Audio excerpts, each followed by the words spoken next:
ইরানে পৌঁছালো পুতিনের ডুমসে প্লেন বা কিয়ামতের বিমান। বিশ্ব কি তৃতীয় বিশ্বযুদ্ধের দ্বার প্রান্তে? দর্শক, মধ্যপ্রাচ্য কি এক ভয়াবহ পারমাণবিক বা বৈশ্বিক মহাযুদ্ধের দোরগোড়ায় দাঁড়িয়ে আছে? আর আপনি যদি আমার এই চ্যানেলে নতুন হয়ে থাকেন তাহলে চ্যানেলটি সাবস্ক্রাইব করে পাশে থাকবেন। আসসালামু আলাইকুম প্রিয় দর্শক, অন্য মঞ্চের আলোচনায় আপনাদের সকলকে স্বাগত জানাচ্ছি। প্রিয় দর্শক, সাজ্জাদ কাদিরের শুভেচ্ছা নিন। এই মুহূর্তে আপনাদের সামনে কথা বলতে চাই আন্তর্জাতিক প্রসঙ্গে। ইরানে পৌঁছালো পুতিনের ডুমসে প্লেন বা কিয়ামতের বিমান।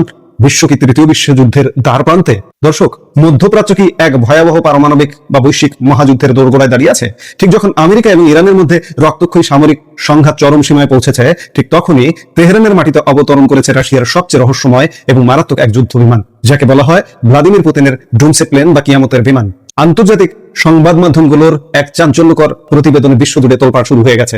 রাশিয়ার এই বিশেষ এয়ারবোন কমান্ড এয়ারক্রাফটটি এমন এক সময় ইরানে এসে পৌঁছেছে যখন মার্কিন সেন্ট্রাল কমান্ড বা সেনকম মাত্র 3 দিনে ইরানের 3 শতাধিক সামরিক ঘাঁটিতে উপর্যুপরি বোমা বর্ষণ করেছে।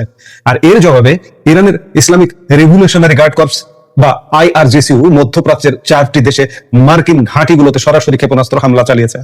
কেন পুতিন তার এই চূড়ান্ত কমান্ড সেন্টারটিকে তেহরানে পাঠালেন? এর ভেতরে এমন কি প্রযুক্তি আছে যা ইলেকট্রনিক যুদ্ধ কিংবা পারমাণবিক হামলার মধ্যেও সচল থাকে? আর এই ল্যান্ডিং কি মার্কিন যুক্তরাষ্ট্রকে পুতিন ও খামেনির কোনো যৌথ এবং চূড়ান্ত হুঁশিয়ারি? চলুন শুরুতেই দেখে নেওয়া যাক ঠিক কি ঘটেছিল। আন্তর্জাতিক flight tracking website flight radar 24 এর লাইভ ডাটা বিশ্লেষণ করে দেখা গেছে যে গতকাল সোমবার মস্কোর অন্যতম সুরক্ষিত ভনুকোভা বিমানবন্দর থেকে একটি বিশেষ বিমান ডানা মেলে। কোনো সাধারণ যাত্রীবাহী বিমান নয় এটি। বিমানটি হলো রাশিয়ার অত্যন্ত দুর্লভ ও কৌশলগত এয়ারক্রাফট টিউপোলেভ TU-214PU। মস্কো থেকে রওনা হয়ে এটি সরাসরি এসে অবতরণ করে ইরানের রাজধানী তেহরানের ইমাম খোমেনি আন্তর্জাতিক বিমানবন্দরে। সাধারণ কোনো কমার্শিয়াল এয়ারলাইন্স এটি পরিচালনা করে না। বিমানটি সরাসরি রাশিয়ার রাষ্ট্রীয় এলিট স্কোয়াড্রন রুশিয়া স্পেশাল ফ্লাইট স্কোয়াড্রন দ্বারা নিয়ন্ত্রিত হয়। এই স্কোয়াড্রনের মূল কাজই হলো রাশিয়ার প্রেসিডেন্ট ভ্লাদিমির পুতিন সহ দেশটির শীর্ষ রাজনৈতিক এবং সামরিক নেতৃত্বকে অতি গোপনে এবং সর্বোচ্চ সুরক্ষায় বিশ্বের এক প্রান্ত থেকে আরেক প্রান্তে বহন করা। সামরিক বিশ্লেষকদের মতে এই বিমানের তেহরানের মাটিতে চাকা ছোঁয়ানোর অর্থ অত্যন্ত পরিষ্কার। এটি কোনো সাধারণ কূটনৈতিক সফর নয়, বরং ক্রেমলিনের সর্বোচ্চ পর্যায়ের কোনো নির্বাহী বা সামরিক কমান্ডার সশরীরে তেহরানে এসে উপস্থিত হয়েছেন, যা অত্যন্ত গভীর ও উচ্চ পর্যায়ের সামরিক সমন্বয়ের ইঙ্গিত দেয়। এখন প্রশ্ন হলো, এই বিমানটি আসার ঠিক আগ মুহূর্তে মধ্যপ্রাচ্যের পরিস্থিতি কতটা উত্তপ্ত ছিল? আন্তর্জাতিক গণমাধ্যমের তথ্য অনুযায়ী আমেরিকা ও ইরানের সামরিক বাহিনী একে অপরের ওপর ইতিহাসের অন্যতম ভয়াবহ হামলাটি চালিয়েছে। মার্কিন সেন্ট্রাল কমান্ড আনুষ্ঠানিকভাবে জানিয়েছে যে গত শনিবার মাত্র এক রাতেই তারা ইরানের ভেতরে 140টি সামরিক লক্ষ্যবস্তুতে নিখুঁত ও বিধ্বংসী হামলা চালিয়েছে। আর গত 3 রাত মিলিয়ে মার্কিন বাহিনী ইরানের মোট 300টিরও বেশি ঘাঁটিতে ভারী বোমাবর্ষণ সম্পন্ন করেছে। আমেরিকার এই হামলার মূল টার্গেটগুলো কি ছিল জানেন? ইরানের দূরপাল্লার মিসাইল এবং ড্রোন তৈরির কারখানা। আমেরিকার এই আক্রমণের পর ইরানও কিন্তু চুপ করে বসে থাকেনি। ইরানের কুদস ফোর্স তথা Islamic revolutionary guard corps IRGC আমেরিকার এই আগ্রাসনের জবাবে এক ভয়াবহ পাল্টা প্রতিশোধমূলক হামলা শুরু করে। তারা মধ্যপ্রাচ্যের 4টি গুরুত্বপূর্ণ দেশ কুয়েত, জর্ডান, ওমান এবং কাতারে অবস্থিত মার্কিন সামরিক ঘাঁটি এবং বিভিন্ন গুরুত্বপূর্ণ স্থাপনাকে লক্ষ্য করে ব্যালিস্টিক মিসাইল ও কামিকাজ ড্রোন দিয়ে তীব্র আঘাত হানে। পরিস্থিতি এতটাই নিয়ন্ত্রণের বাইরে চলে গেছে যে সমগ্র এশিয়া ও মধ্যপ্রাচ্যের নিরাপত্তা এখন সুতোয় ঝুলছে। ঠিক এই চরম উত্তেজনার মাঝে পাকিস্তানের উপপ্রধানমন্ত্রী ইশাক দার গভীর উদ্বেগ প্রকাশ করেছেন। তিনি অবিলম্বে দুই পক্ষকেই সংযম প্রদর্শনের আহ্বান জানিয়েছেন এবং 60 দিনের ইসলামাবাদ সমঝোতা স্মারক বা ইসলামাবাদ MOU রক্ষা করার জন্য আন্তর্জাতিক মহলের দৃষ্টি আকর্ষণ করেছেন। দর্শক, এবার জানা যাক TU-214PU বিমানটি কেন বিশ্ব মিডিয়া ডুমসেট বা কিয়ামতের বিমান বলে আখ্যা দিচ্ছে এবং কেন এটি সাধারণ বিমান থেকে আলাদা। মূলত সোভিয়েত আমলের বিখ্যাত TU-204 এবং পরবর্তীতে উন্নত করা 214 যাত্রীবাহী বিমানের উপর ভিত্তি করে এই বিশেষ সংস্করণটি তৈরি করা হয়েছে। 1990-এর দশকে এটি রাশিয়ার পুরনো TU-154 বহরকে প্রতিস্থাপন করে। তবে এর নামের শেষে যে PU অক্ষর দুটি দেখছেন, রাশিয়ান ভাষায় এর অর্থ হলো ফ্লাইং কন্ট্রোল পোস্ট বা আকাশে উড়ন্ত নিয়ন্ত্রণ কক্ষ। এটি আসলে একটা উড়ন্ত ক্রেমলিন। এই বিমানের বৈশিষ্ট্যটা যদি আমরা একটু দেখি তাহলে নিশ্চয়ই অবাক হতে হবে।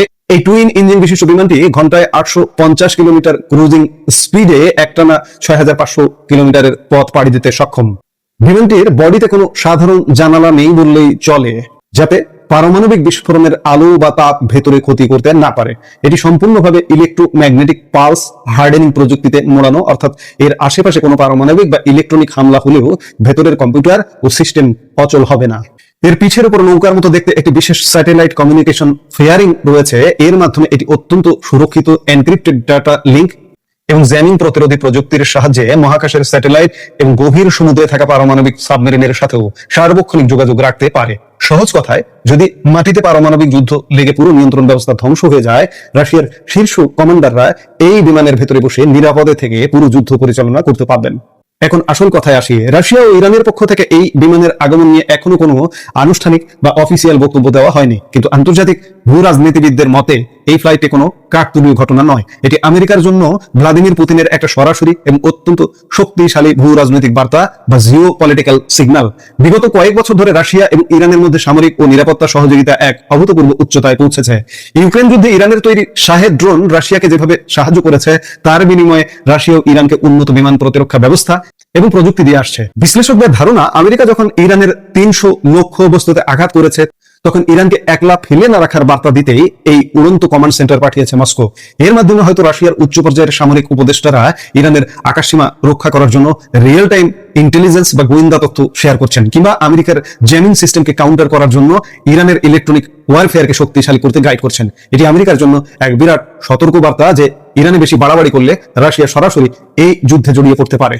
মার্কিন যুক্তরাষ্ট্রের একের পর এক স্ট্রাইক, ইরানের 4 দেশে পাল্টা ড্রোন ও মিসাইল হামলা এবং ঠিক সেই মুহূর্তে পুতিনের ডুমসেট বিমানের তেহরানের ল্যান্ডিং, সব মিলিয়ে মধ্যপ্রাচ্য এখন একটা জীবন্ত আগ্নেয়গিরি। ভারত ও বাংলাদেশের অর্থনীতি এবং জ্বালানি তেলের বাজারের ওপরও এই যুদ্ধের এক বিশাল নেতিবাচক প্রভাব পড়ার আশঙ্কা রয়েছে।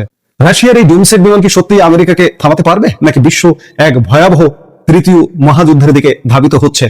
সেটি এখন দেখার বিষয়, এবং দেখতে হলে অপেক্ষা করতে হবে। আমরা নিশ্চয়ই অপেক্ষা করবো এবং দেখবো। এই মুহূর্তের ভিডিও থেকে বিদায় নিতে চাইছি। দেখা হচ্ছে পরবর্তী ভিডিওতে। সে পর্যন্ত ভালো থাকুন, সুস্থ থাকুন।